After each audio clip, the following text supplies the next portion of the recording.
Hello everyone, good morning. की features of Indian constitution, ये topic चल रहा है कई दिनों से। और इसमें हमने आपसे दो फीचर्स के बारे में बात किया था। फर्स्ट फीचर को बोलते हैं फेडरलिज्म, यानी इंडिया में फेडरलिज्म एग्जिस्ट करता है, one more than one level of government. Second features के बारे में हमने बताया था आपको parliamentary form of government, means हमारे वहाँ जो गवर्नमेंट चुन के आती है, इलेक्शन जब उनका होता है तो वो एक पार्लियामेंट्री फॉर्म ऑफ गवर्नमेंट होती है, उसके बारे में डिस्कस किया था। थर्ड जो टॉपिक है, थर्ड जो फीचर है इंडियन कॉन्स्टिट्यूशन का, उसको बोलते हैं सेपरेशन ऑफ पावर। जो भी इलेक्टेड मेंबर्स हमारे पार्लियामेंट में चुन के आते हैं, तो सिंपल सी बात है, वो गवर्नमेंट का फॉर्मेशन करेंगे। गवर्नमेंट के बेसिकली तीन काम होते हैं। फर्स्ट काम होता है लॉ को बनाना, सेकंड काम हो गया लॉ को इम्प्लीमेंट करवाना, और थर्ड काम हो गया कि दो पक्षों में अगर डिस्प्यूट हो जाए, कोई विवाद हो जाए, तो उसका सुलझाना करना, जस्टिस दिलवाना किसी को। तो ये तीनों के तीनों जो पावर्स है कॉन्स्टिट्यूशन के अकॉर्डिंग में, जो लॉ बनाने का काम करते हैं, उन्हें बोलते हैं हम लोग लेजिस्लेटिव। क्या बोलेंगे? लेजिस्लेटिव। जो लॉ को इम्प्लीमेंट कराने का काम करते हैं उनको बोलते हैं एग्जीक्यूटिव। एंड जो दोनों लोगों में कोई भी विवाद की इशू हो जाती है तो उसको सुलझाने का काम करते हैं, उसको बोलते हैं जुडिशरी। तो हमारा कॉन्स्टिट्यूशन ये कहता है कि जो थ्री टाइप्स के पावर्स हैं, ये थ्री टाइप्स के पावर अलग अलग ऑर्गेनाइजेशंस के पास, अलग अलग व्यक्तियों के पास में ही होने चाहिए। ये तीनों की तीनों पावर एक व्यक्ति के पास में नहीं होना चाहिए। जैसा कि हमने मोनार्की में पढ़ा है, हमने ऑटोक्रेसी में पढ़ा है कि ये तीनों के तीनों पावर जो है एक ही व्यक्ति के पास में होते थे। कॉन्स्टिट्यूशन ऐसा कहता है कि नहीं, ये तीनों के तीनों के पावर जो है अलग अलग लोगों के पास में होने चाहिए। तो कॉन्स्टिट्यूशन हमने क्या कहा कि हमारा जो कंट्री है, हमारी जो कंट्री है उसमें गवर्नमेंट के कितने ऑर्गन्स हैं? There are the three organs of the government. Government के कितने ऑर्गन हो गए? थ्री ऑर्गन्स हो गए। फर्स्ट को बोलते हैं legislature, second executive, third judiciary. अब ये जो लेजिस्लेचर है, legislature refers to elected representatives. Legislature बनेगा किससे?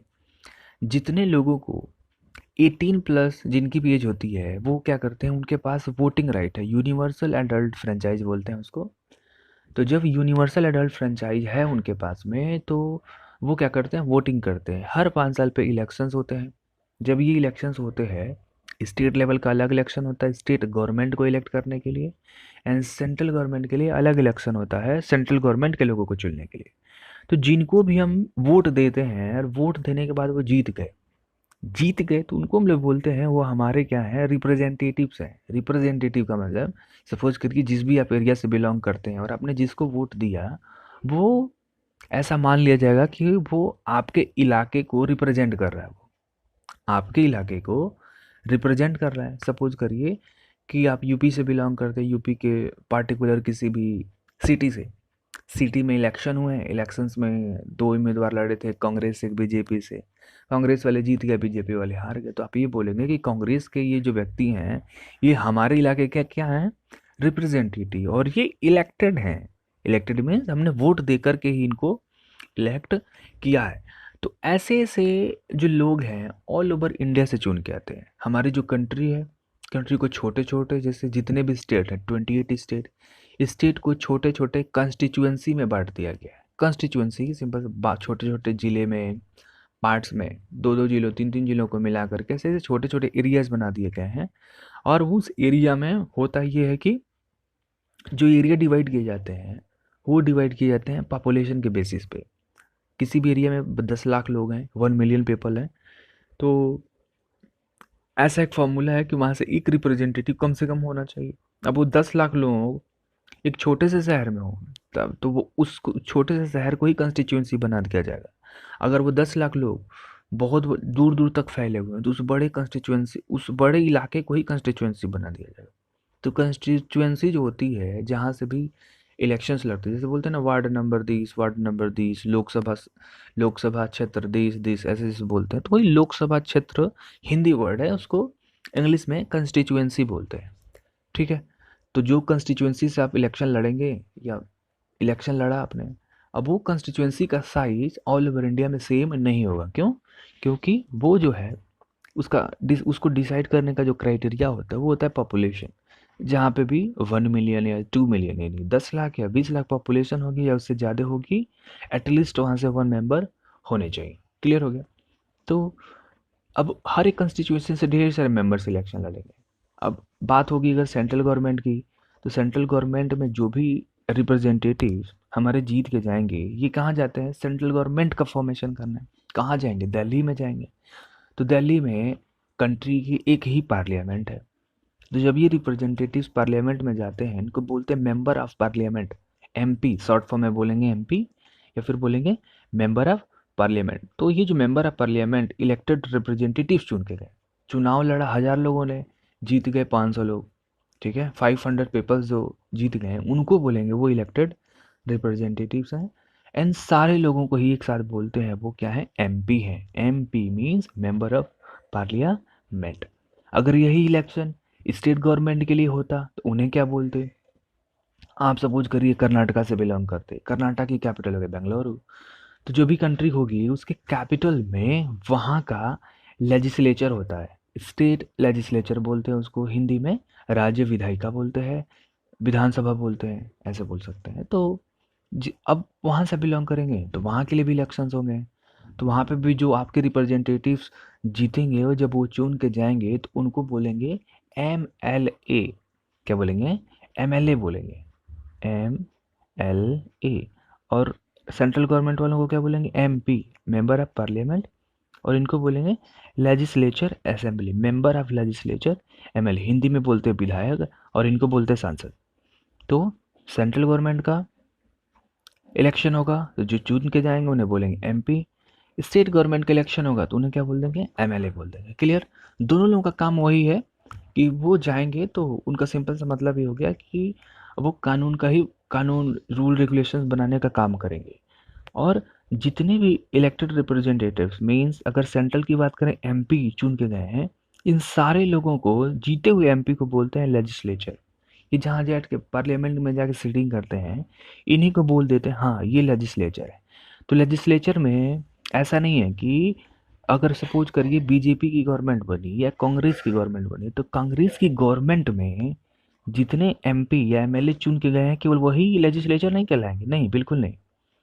जितने लोग ऑल ओवर कंट्री से जीत के गए हैं उसमें बीजेपी वाले, कांग्रेस वाले, कोई अगर बिना पार्टी के लड़े हैं वो लोग, जितने अपोजिशन और पार्टी वाले सारे के सारे लोग जो जीते हुए हैं उन्हीं को बोलते हैं क्या? लेजिस्लेटिव। क्लियर हो गया? तो ये हो गया इलेक्टेड रिप्रेजेंटेटिव्स का मतलब। अब इसमें से क्या होता है, इलेक्टेड रिप्रेजेंटेटिव्स अभी देखा जाए सेंट्रल के लेवल पे तो 445 लोग हैं पार्लियामेंट में, मैक्सिमम 445। अभी के टाइम की बात बता रहे हैं, मैक्सिमम तो लिमिट वैसे 552 है, लेकिन अभी कितना जा सकते हैं? 445। इतने लोग चुन के जा सकते हैं। तो इतने लोग चुन के जाएंगे तो अब जिसकी भी मेजोरिटी आएगी वो गवर्नमेंट अपनी बना लेते हैं। मेजोरिटी का मतलब 545 का आधा कर दीजिए, 272-73 होगा। तो जिस भी पार्टी के इतने MP MLA जीत MP जीतेंगे वो जो है सेंटर में गवर्नमेंट बना लेंगे। सेंट्रल में गवर्नमेंट बनाएंगे, उसी में से कोई प्राइम मिनिस्टर बन जाएगा, उसी में से कोई मिनिस्टर बन जाएगा। क्लियर? तो जब ये प्राइम मिनिस्टर या मिनिस्टर बन जाएंगे उसके बाद में क्या होगा कि इसी लेजिस्लेचर में से एग्जीक्यूटिव निकाला जाता है। क्या? एग्जीक्यूटिव। एग्जीक्यूटिव का क्या काम है? एग्जीक्यूटिव का काम होता है लेजिस्लेचर के द्वारा बनाए गए कानून को लागू करवाना। तो जो लागू करवाने लोग होते हैं उनकी संख्या हमेशा कम होती है। कितनी? ज़्यादा से ज़्यादा 80 या 85 होती है, लेकिन चुन के कितने लोग हैं? 545 लोग। इसमें पार्टी वाले भी हैं जिन्होंने गवर्नमेंट बनाया है और अपोजिशन वाले भी हैं, सारी पार्टी के लोग हैं।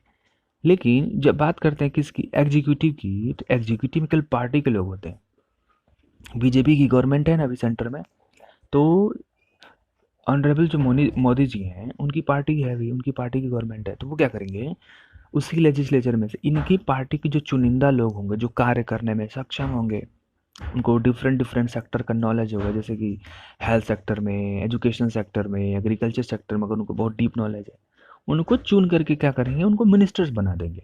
अब ये प्राइम मिनिस्टर और उनके साथ में जितने लोग मिनिस्टर्स बनते हैं उनको बोलते हैं हम क्या? लेजिस्लेचर। क्या बोलते हैं? लेजिस्लेचर बोलते हैं। ठीक है?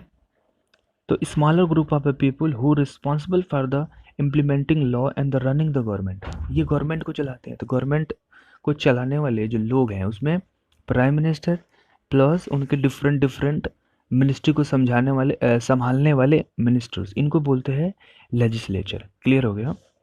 ये इसका पूरा फंडा है।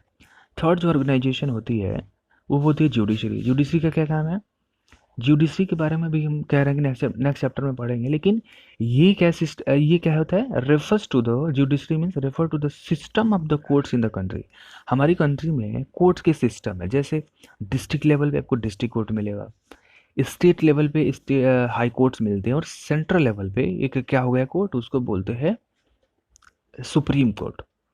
तो ये जुडिशरी जब हम बोलते हैं तो केवल किसी एक कोर्ट से नहीं मतलब हो गया, ये सिस्टम ऑफ द कोर्ट्स है जो डिस्ट्रिक्ट लेवल पे, स्टेट लेवल पे एंड सेंट्रल लेवल। सुप्रीम जो कोर्ट होता है, सुप्रीम कोर्ट के अंदर में हाई कोर्ट आ गया, हाई कोर्ट के अंदर में जितने सारे डिस्ट्रिक्ट कोर्ट्स हैं ये लोग आते हैं। इनका क्या काम है?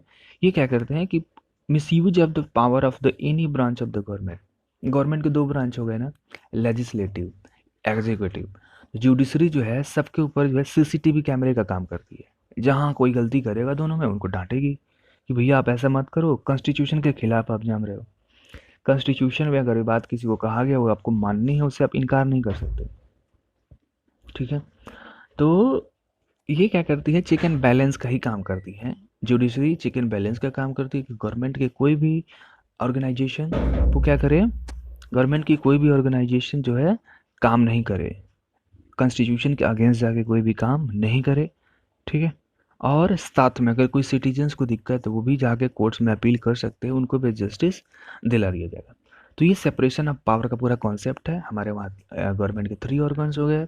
तीनों ऑर्गन्स अपने अपने पावर्स का अलग तरीके से इंजॉय भी करते हैं, प्लस एक दूसरे को चेक एंड बैलेंस भी करते रहते हैं।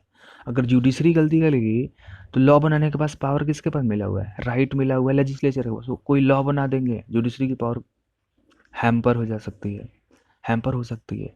एग्जीक्यूटिव गलती करेगी तो उसको संभालने के लिए कौन बैठा हुआ है? जुडिशरी बैठी हुई है। लेजिस्लेटिव करेंगे तो उसको संभालने के लिए जुडिशरी। तीनों लोग जो हैं, तीनों लोग के पास अलग अलग पावर है, लेकिन वो एक दूसरे के पावर को एक तरीके से कंट्रोल भी कर सकते हैं। इसको बोलते check and balance rule, check and balance rule. So अभी के लिए इतना ही।